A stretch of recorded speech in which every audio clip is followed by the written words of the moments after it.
Ya, pagi hari ini saya akan menyampaikan firman Tuhan dengan judul Mencari Tuhan dengan Sungguh-sungguh. Ya, bisa membaca bersama-sama. 1, 2, 3. Mencari Tuhan dengan sungguh-sungguh. Jadi kalau ada pernyataan mencari Tuhan dengan sungguh-sungguh, ada yang mencari Tuhan dengan tidak sungguh-sungguh. Nah, hari ini saya menyampaikan pada versi poinnya yang sungguh-sungguh saja. Kalau mencari Tuhan dengan tidak sungguh-sungguh, ya sudahlah, tidak perlu saya khotbahkan Bapak Ibu ya. Tapi hari ini kita mau belajar untuk mencari Tuhan dengan sungguh-sungguh. Dasar firman Tuhan di dalam kitab Ibrani pasal 11 ayat yang ke-6.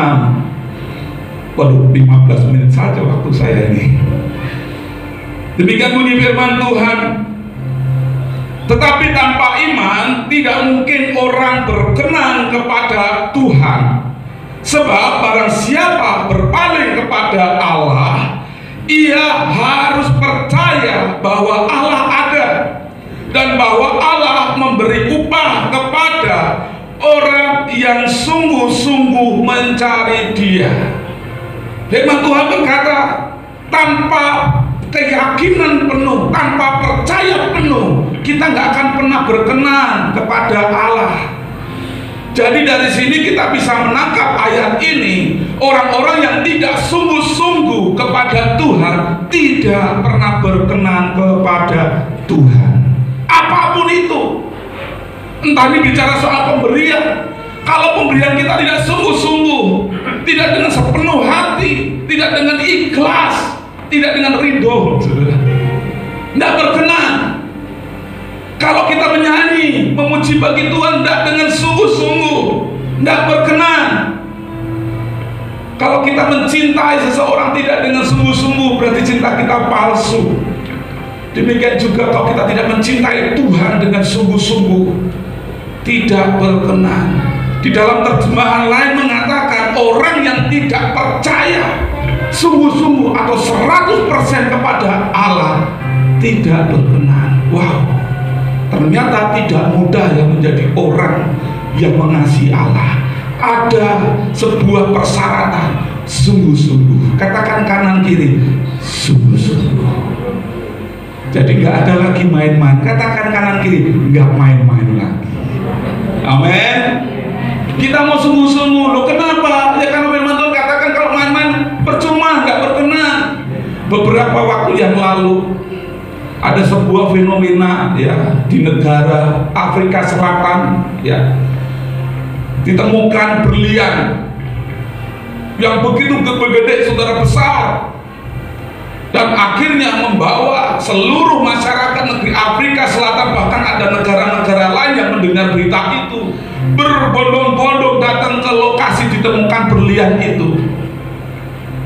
Dan dinyatakan bahwa memang masyarakat di sekitar itu banyak pengangguran, apalagi dengan adanya pandemi corona ini, saudara, COVID-19 ini. Mereka akhirnya sudah meninggalkan semuanya dan datang ke lokasi ini, Bapak Ibu. Mereka menggali dan banyak yang menemukan, mulai dari yang gede ya sampai ada yang kecil-kecil, saudara, berlian. Itu versi mereka. Padahal masih diselidiki apakah itu berlian asli, Bapak Ibu. Tapi mereka dengan semangat, mereka rela kepanasan. Bahkan ada sebuah tayangan saya melihat ada mobil rumah, saudara, sampai parkir di situ berhari-hari. Ada seorang ibu yang sudah kelelahan berhari-hari tidak dapat. Dia berharap sambil menangis, saudara. Saya berharap menemukan kecil aja, karena dengan menemukan berlian ini maka itu mengubah hidup saya. Kami selama ini kekurangan, kami miskin, gak ada pekerjaan. Jadi menurut dia sebutir berlian itu sanggup mengubah hidupnya. Dan bukan hanya kesaksian seorang ibu aja di antara ini, saudara. Ternyata anak-anak muda mereka pun juga berharap menemukan sebutir berlian. Nah, yang mau saya sampaikan pagi hari ini, lebih daripada berlian yang sanggup mengubah hidup kita, yaitu siapa? Yesus. Sepenting apa sih kita mencari Yesus? Kalau orang-orang ini sibuk mencari berlian, memang nggak salah, saudara, karena nggak ada pekerjaan lain, silahkan. Tetapi yang saya seberangkan adalah Yesus yang nilainya jauh-jauh lebih berharga daripada berlian ini. Selanjutnya, dan yang jadi pertanyaannya, saudara, persoalannya di sini, banyak anak-anak Tuhan yang tidak sungguh-sungguh mencari Tuhan. Saya merenungkan beberapa alasan. Mungkin Bapak Ibu bisa mencari alasan lain, tapi bagi saya, kenapa kita sudah punya Tuhan Yesus tapi tidak mau cari sungguh-sungguh? Alasan yang pertama, masih ragu apakah Tuhan Yesus itu ada, hidup bersama saya dan saudara, dan apakah berkuasa nggak atas hidup saya. Soalnya buktinya saya nggak pernah ibadah, tetap masih bisa hidup, bisa bekerja dan sebagainya. Nah, posisi ini banyak diminati oleh orang-orang yang ngakunya Kristen. Alasan yang kedua, kenapa ada anak Tuhan yang nggak sungguh-sungguh mencari Tuhan? Karena ternyata ada cinta yang lain, lebih mencintai dunia ini, lebih mencintai hobinya, lebih mengasihi dirinya. Ada orang yang selalu, saya melihat saudara, rela kondisi tidak sehat, tapi kalau untuk mencari uang, saudara, waduh, dibela-belain. Hujan lebat, petir menyambar, dader-dader, tetap berangkat, saudara. Tapi cari Tuhan, baru gerimis atau tes, wah, minta maaf, absen dulu, tidak mau sungguh-sungguh, saudara, karena lebih mencintai dunia ini. Nah, hari ini kita mau belajar sungguh-sungguh mengasihi Tuhan, mencari Tuhan. Tuhan Yesus lebih berharga daripada berlian yang dicari oleh orang Afrika ini, saudara. Yesus layak kita miliki dengan sungguh-sungguh, karena firman Tuhan berkata bahwa kita nggak akan sia-sia ketika mencari Tuhan. Firman Tuhan berkata dalam Matius pasal 7 ayat 7, carilah maka kamu akan. Ada sebuah harapan besar, Bapak Ibu. Ini tadi saya ajak Bapak Ibu, ayo kita cari Tuhan, kita menyembah Tuhan. Ketika kita menyembah Tuhan dengan sungguh-sungguh, apa yang Bapak Ibu terima? Hadirat Tuhan, lawatan Tuhan. Dan lawatan Tuhan itu, waduh, rasanya luar biasa, damai sejahtera sekali.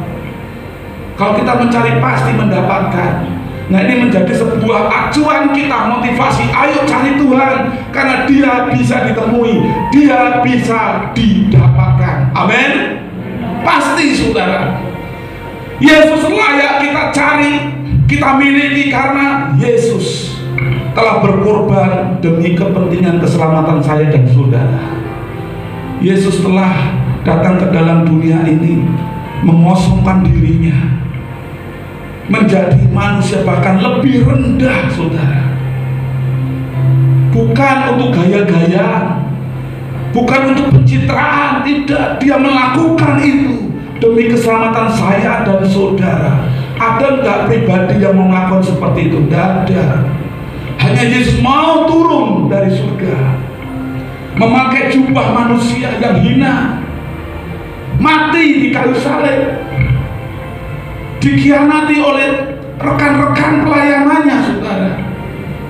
Dia melakukan itu buat saya dan saudara. Dia patut kita miliki. Amin. Kalau Bapak Ibu punya seorang sahabat yang demikian, waduh, saya percaya Bapak Ibu berani berantem dengan orang tua. Bapak Ibu berani meninggalkan semuanya demi sahabat saudara. Saudara lihat, wah, ini temanku, ini luar biasa, dia mau berani berkorban, dia mau mati buat aku loh. Saya percaya Bapak Ibu nggak bisa melupakan jasa-jasanya. Amin. Sampai sekarang saya pernah ada beberapa orang yang berjasa dalam hidup saya, dan itu nggak terlupakan. Dan ada pribadi yang lebih berjasa buat saya, Jesus. Dia telah memberikan jaminan ketika kita meninggalkan dunia ini, disediakan tempat di surga. Itu bukan karena kekuatan kita, bukan karena perbuatan baik kita, bukan.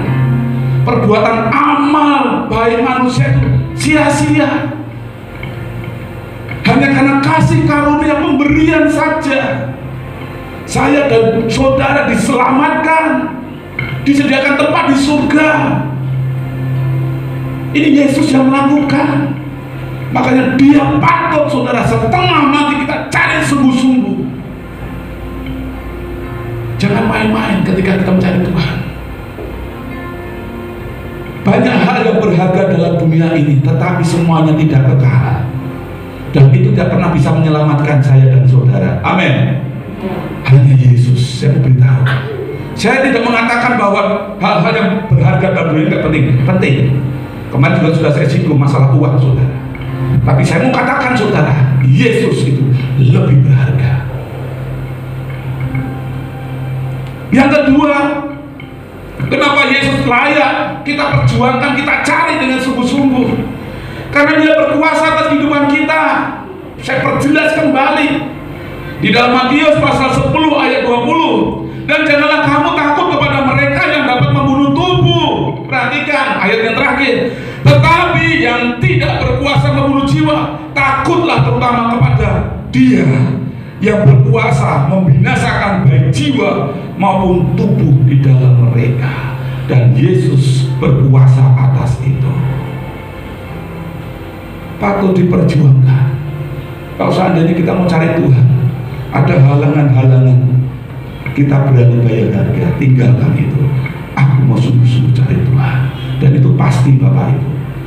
Karena nanti setiap kita, siapapun saudara, pangkatnya apapun saudara, kita akan berhadapan dengan yang namanya kematian. Kematian itu pasti.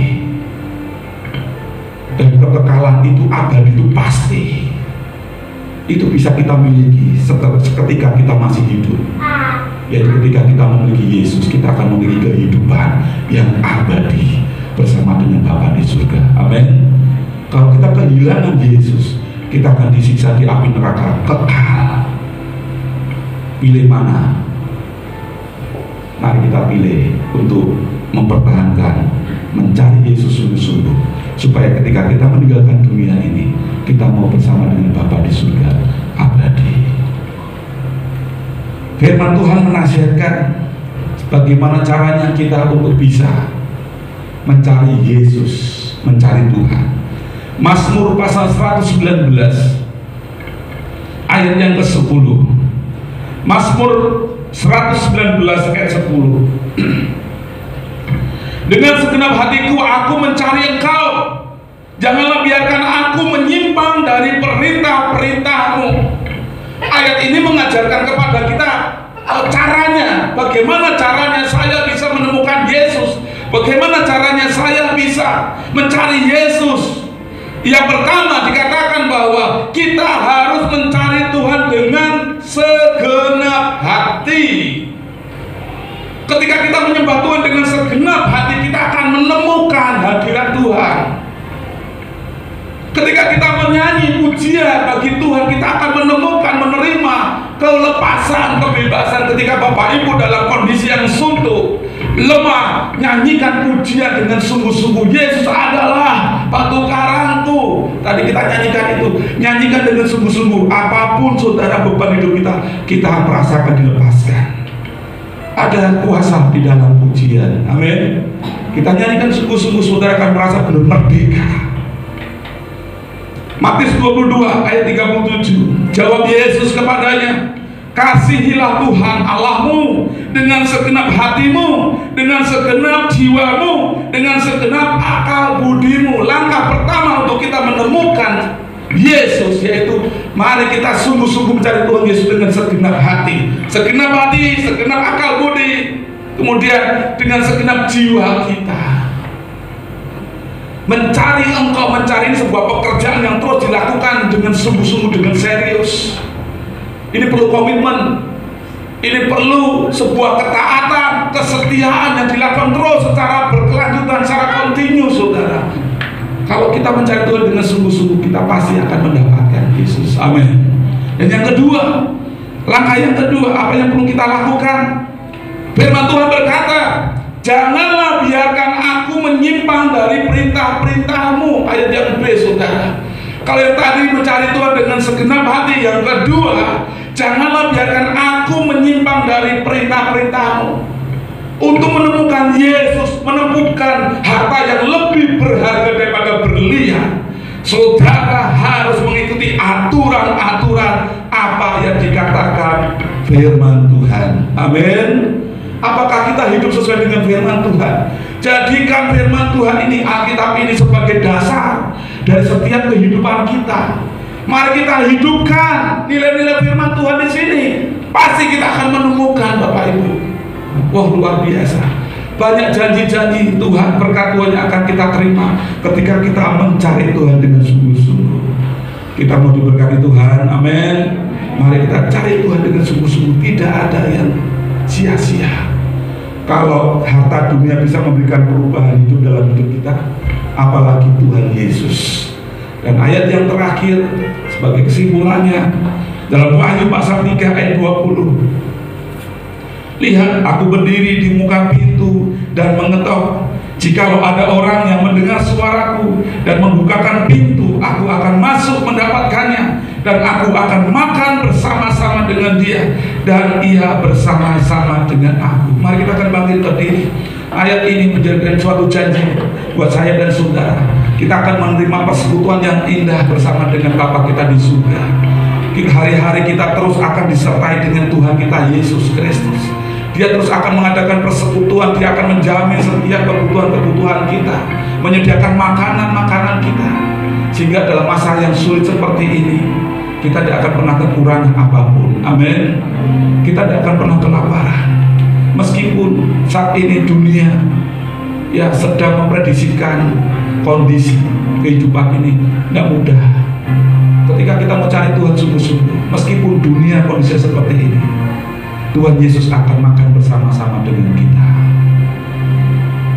Dan saya percaya sungguh-sungguh, sebagai orang-orang yang mencari Tuhan, kondisi sulit apa, tetap ada makanan di meja makan rumah kita, ada minuman, lauk pauk, anak-anak kita tetap bisa sekolah. Mari kita akan berdoa.